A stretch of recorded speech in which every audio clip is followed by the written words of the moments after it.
Welcome to this episode of The Unnoticed Entrepreneur with me here, Jim James. Is Miguel Deer? I should say he's here with me. He's on the mic. He's over in Niagara-on-the-Lake in Toronto. Miguel, welcome to the show. Thank you for having me. Well, it's my pleasure because, this is a podcast for entrepreneurs who want to learn from other entrepreneurs how they can market their business and how to build a brand. And we've got a bit of a double win with you because you help companies with their customer journeys. You help them to map and understand how effective their marketing is across multiple platforms. So Yep. that's one part of the customer journey that I'm excited you can help us to understand. But secondly, you used a Facebook group to launch Funnelytics in January 2018. Within 2 months, generate over $200,000 worth of new customers. So we've got you on a couple of accounts, plus also I think we're going to talk about issues that you faced in product market fit and building assess and why you've got a pair of custom made Nikes sitting there behind you, a one-off pair of Nikes. So Yeah, right Miguel, there. welcome to the show. Tell us about yourself and about Funnelytics and about what problem you're solving on customer journeys. Yeah, no problem. So thank you for having me, and thank you for the introduction.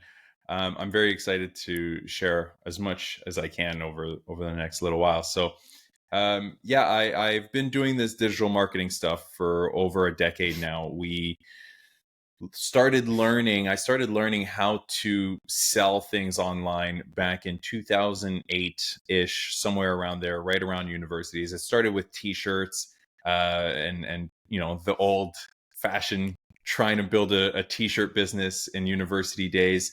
And then I went and started learning, and there's a whole story behind this t-shirt thing, but what it did is it led me down a rabbit hole of trying to figure out how do you actually sell stuff online. I then went into affiliate marketing. I went into SEO. I went into email marketing. I started learning about paid advertising.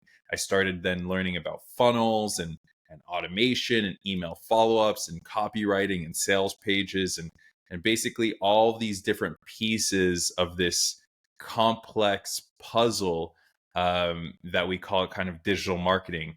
And over the years, I started multiple businesses. I had a Mandarin language school while I lived in London in the UK. So I was on your side of the pond for about 3 years, and I ran a Mandarin language school.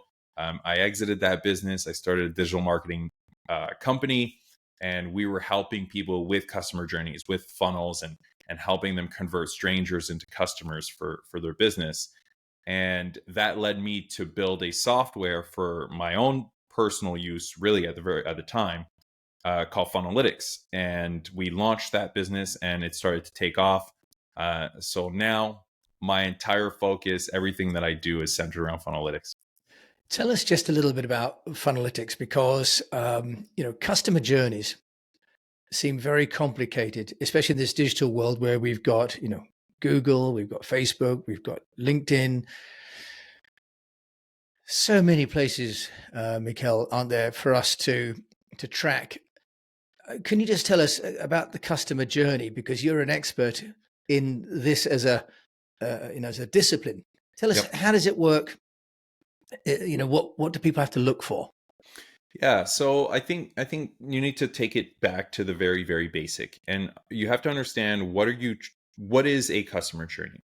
Well, a customer journey is fundamentally the different touch points that you have when it comes to trying to convert a stranger into a customer. So before somebody knows anything about your business, they find out through whether it's an ad, a referral, a video, whatever it may be, they find out about your business, and then they start on a journey towards becoming a customer. So, what we want to understand is what are the different touch points? What are the different pages, the different traffic sources, the different videos or actions that these customers take that non customers don't take? So, in other words, what is the path that creates the most profit for us as a business so that we can replicate that. We can send more people through this same path so that we can get more strangers to become customers. Fundamentally, that is what we're trying to solve when it comes to customer journeys. I have a question for you, though, Mikael, the founder of Funalytics. What about the part of the customer journey that's offline? Mhm. Um, this this sort of need for an on ramp, because otherwise, you don't know, someone just walked in the store, for example. How do you track that? How do you integrate the offline and the online world? Yeah, so it's very tough, right? It's very, very challenging to integrate both online and offline. But regardless, you have to realize that a customer journey online or offline is the same. Let's assume I'm walking down the street in, our town here in Niagara on the Lake. It's a tourist town. Many, many people come here every single year, and they just visit our little town, and they start walking down the street, and something catches their eye in terms of a store. Maybe it's the sign at the front, maybe it's the yellow house or something, and then they decide, okay, I'm going to deviate from my path, and I'm going to go inside of this store. And as they browse the store, it's laid out a specific way, and maybe they decide, I'm going to go and pick up this particular thing. Or potentially there's a representative in the store that says, how can I help you? And they guide them towards the right thing. That journey is still all these different touch points that you can kind of trace, is what drove that person to become a customer for that. Now, there are some touch points that are just fundamentally very difficult to track. For example, that one that I just said, fundamentally it's not easy to track, right? We don't know who these people are. We don't know what are those touch points, etc. But whenever we send people back onto our website, that's when technology allows us and enables us to start understanding and identifying who are these people. Mikael, I have to ask you, you talk about technology there. Do you want to show us, and tell us, how does Funalytics work? And we can maybe touch on the impact of AI if there is some in there as well. But once people have got a potential client onto their website or maybe onto their chatbot or Facebook, Yep. why don't you take us through that journey? And this is fascinating. And for those people that um, want to, you can look at the YouTube channel where I'm filming this, and we'll put this video there and you can watch Miguel do a demo. But Miguel's also going to chat us through what he's explaining on the screen. So don't worry, you won't be left out if you're just listening to this. No problem. So I'm sharing right here a very simple canvas, and I'm zoomed out right now to kind of show all of these various touch points. So there's a touch point over here on the far left, and that leads to 5 different pages. So for example, this touch point here could be a Google ad. So I've got a Google ad, and I'm sending traffic to 5 different landing pages. Now, on my homepage, which is one of those 5 pages, there's different navigation, there's different buttons, there's different things that people can go to, right? So there's 5 possible outcomes in that way. One of those outcomes gets people to actually create an account for our business. And from there, once they create an account, depending on what they answer when they create an account, so some people say they're agencies, some people say they're businesses, there's 3 possible landing pages once they create an account. So they'll go either as a business, as an agency, a small business, etc. Our goal is to drive as many people to a very specific destination. We know that if they get to that step, it means they've made a purchase or they've filled out a form or whatever it is that we're trying to drive, whether it's them becoming a lead or becoming a customer. So what we're trying to understand is, what path did people take in order to get to that end outcome? Which pages did they visit? Which touch points did they have, etc. So with Funalytics, I can look at that. I can look at my data, so I can basically turn on this cool little flow mode right here. And for those listening in through audio, basically we're just showing you exactly how are people moving through all of these different assets. You can kind of see very easily where most of your traffic is flowing from, where there's very little traffic. Oops, I zoomed in maybe a little too much there. Where there's very little traffic, like over here, for example. And it just gives us a very clear indication of what are the paths that our most profitable customers are taking in order to become that customer that we're trying to drive. And fundamentally, that is what Funnelytics allows you to do. Okay, that's wonderful. And what the diagram has is some animation to it as well, so that it is showing up. Some lines are red, some are green, some are blue, and some are yellow, and you can sort of see the flow. And it's wonderful. You can see how that initial on ramp, if you like, the Google ad, leads through to another page, maybe a download of some kind, and then to an account. Um, Mikael, from a practical point of view, how difficult is it for someone to use Funnelytics? Because many of these tools sound brilliant, but for most entrepreneurs, the technology, the barrier to the adoption of this is something that holds them back. Yeah, and that's a fair point. Fundamentally, any tool when it comes to data analytics is not simple, right? We are trying to understand and make sense of numbers. The problem that we face with traditional tools is we're looking at spreadsheets, we're looking at rows and columns, we're looking at charts, graphs, and fundamentally it's hard for our brains to wrap around when it comes to, well, what does this mean in terms of how somebody is moving through these pages that I've designed, or these ads that I've set up, or these emails that I've written. And you kind of try to connect a strategy with data. However, what we've done with Funnelytics is we've basically said, let's take this data and let's put it on a drag and drop visual canvas. This canvas allows us to just literally connect anything we want in this visual diagram.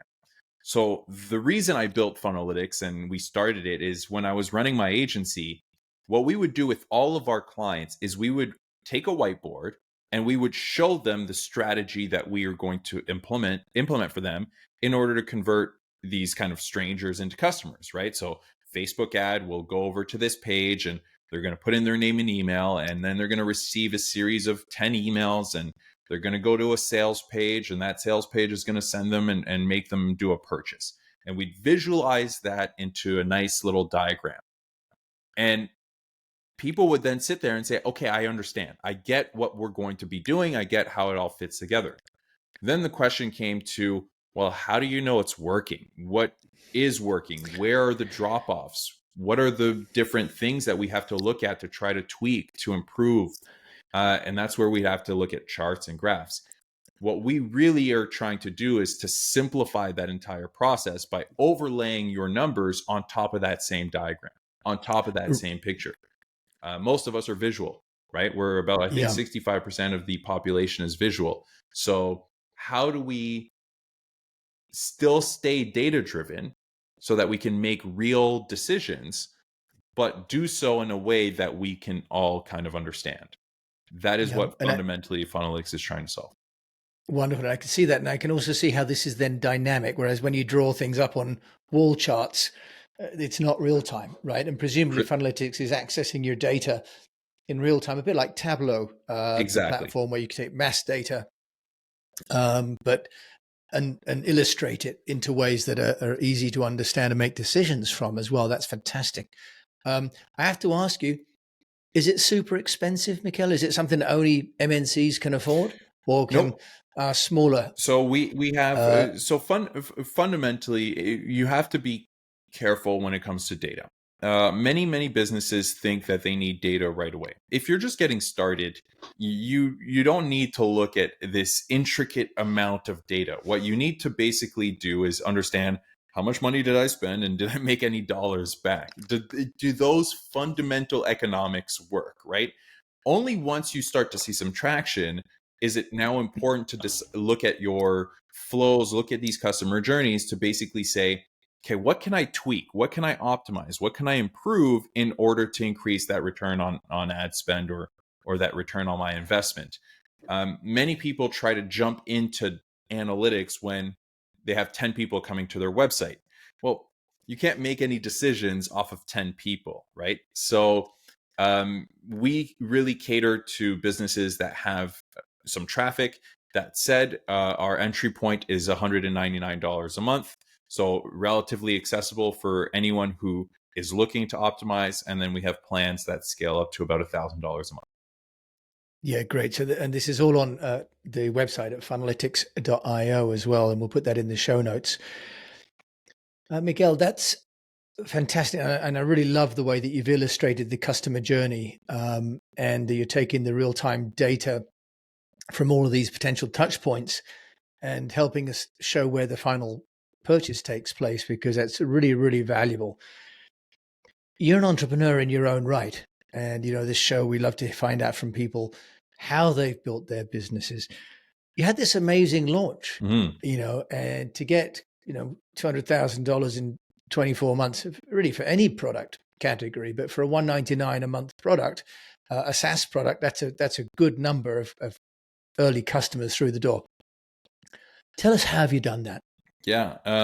Yeah. So it was $208,000. We did it in 48 hours after 2 months of launching our first initial version of our product. And the way that we did this was through a Facebook group. So when I first started Funalytics, I had no idea if people wanted this thing. I really built it for myself and for my own agency. Now, one of the things that was very interesting is when I showed it to a friend of mine. I'll give him all credit for this.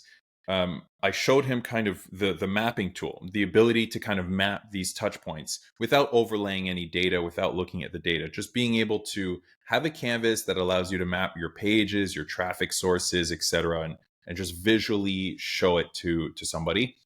Um, and he looked at it and he said, man, this mapping tool is very, very cool. I understand that you're trying to build the analytics thing on top of it and all that stuff, but you should give away this mapping tool if the analytics is really the thing that you want to make money from. And at first, I wasn't really thinking that. I was just thinking that I'm going to release everything all at once. But I was like, okay, fine. You know what? We're going to do that. So I invested over the course of 2 full months, $5,000 a month on Facebook ads. So $10,000 total. And what we did is I advertised this mapping tool.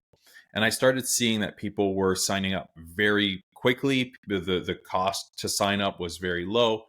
And as soon as people created their account, as in they put in, their name and email and a password and created their account to the mapping tool, on the thank you page, I invited them to a community, to a group. And that was our Facebook group.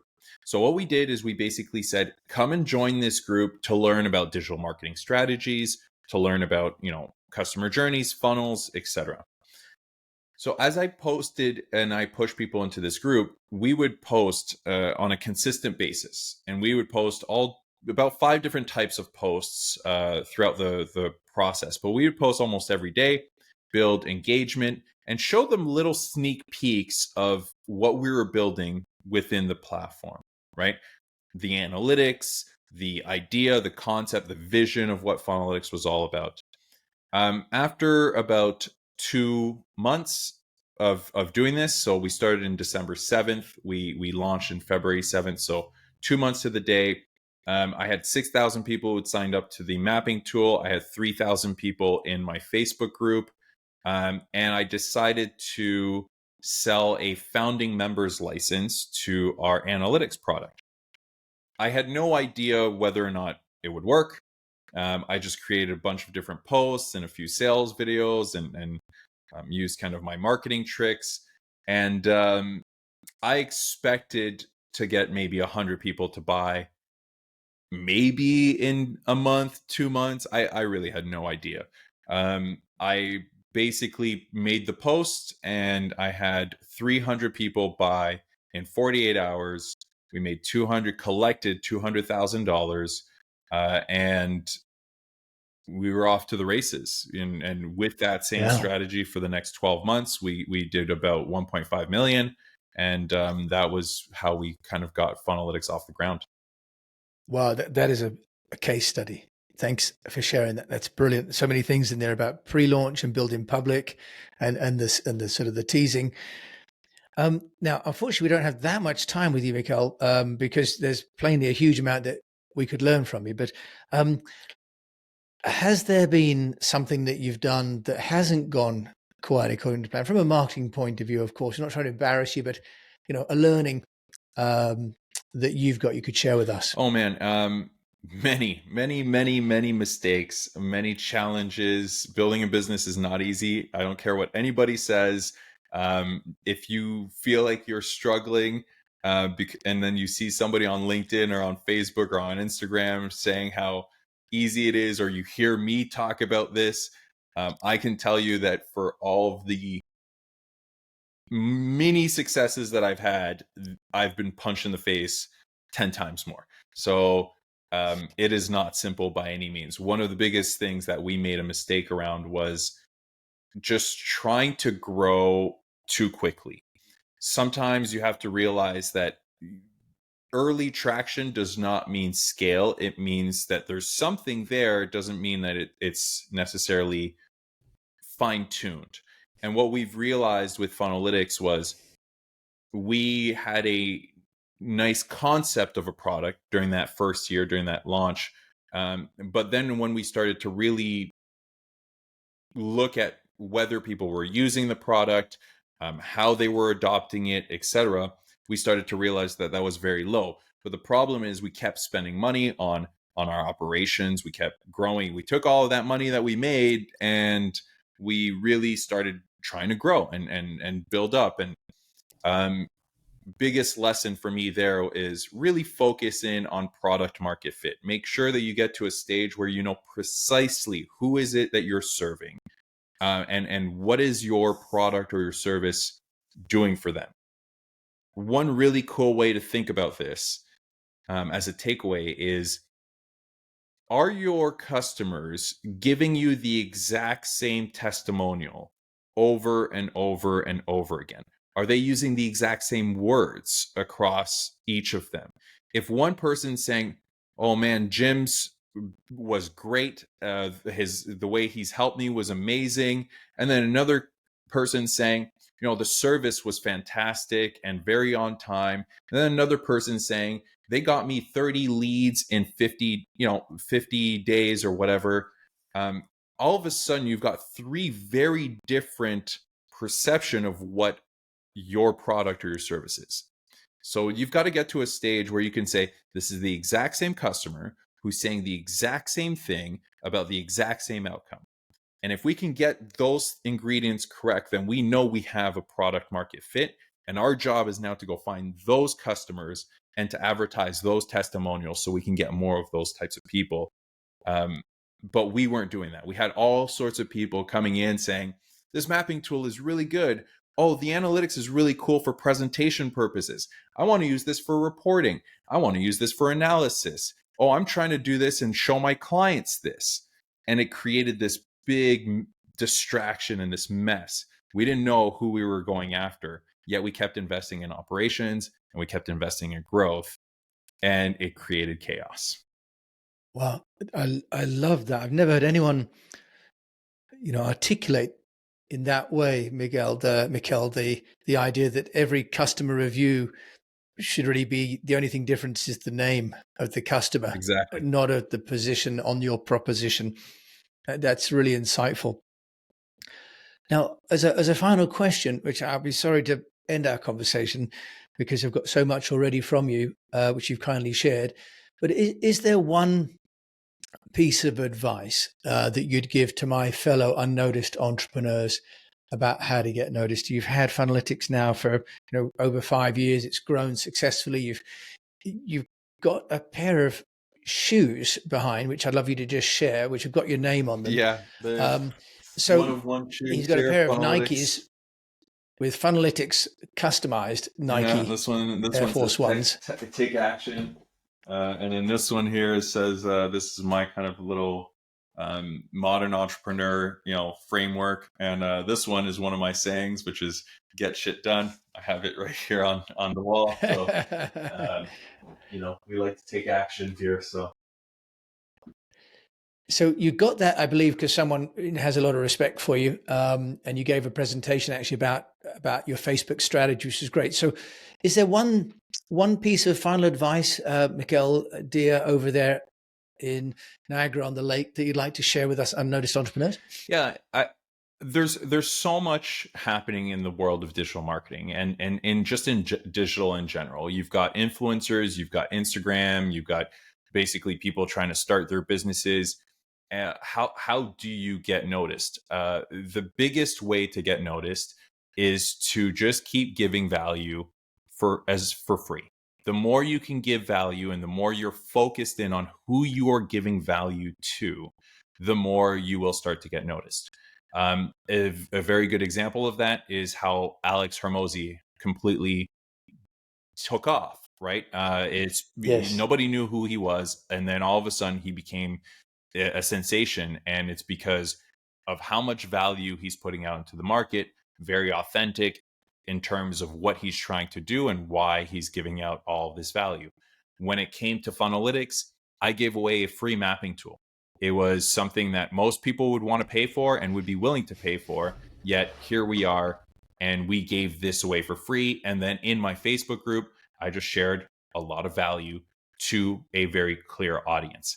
It was maybe a bit broad at the very beginning, but that is fundamentally what will help you get noticed in this world right now.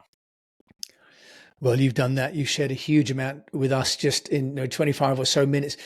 Mikael, if people want to get hold of you and find out more about Funnelytics, how can they do that? Yeah, easiest is go to funnelytics.io and sign up to our mapping tool and start playing with it, start mapping your journeys. You can join one of our communities as well, and all the information is there. Mikael, thank you so much for joining us and sharing it. It's a great story. And I personally love all the visuals and how you can help plan that customer journey. Thank you so much for joining us today. My pleasure. Thanks for having me. Well, it's been another, illuminating and insightful chat with another entrepreneur who really deserves to get noticed for what he's done and also what he's helping us to do in terms of tracking our customer journeys. If you've enjoyed this show, do please review it. Then people like Mikael can see what they've done in terms of the value they delivered and how much we appreciate that. So leave a review on your player, whichever one you're using, and also follow the show, because I don't want you to miss another great show about real marketing strategies from true life entrepreneurs like you and I, who are building businesses one day at a time. So thank you for listening to this episode of The Unnoticed Entrepreneur with me, Jim James, here in the UK. And until we meet again, I just encourage you to keep on communicating.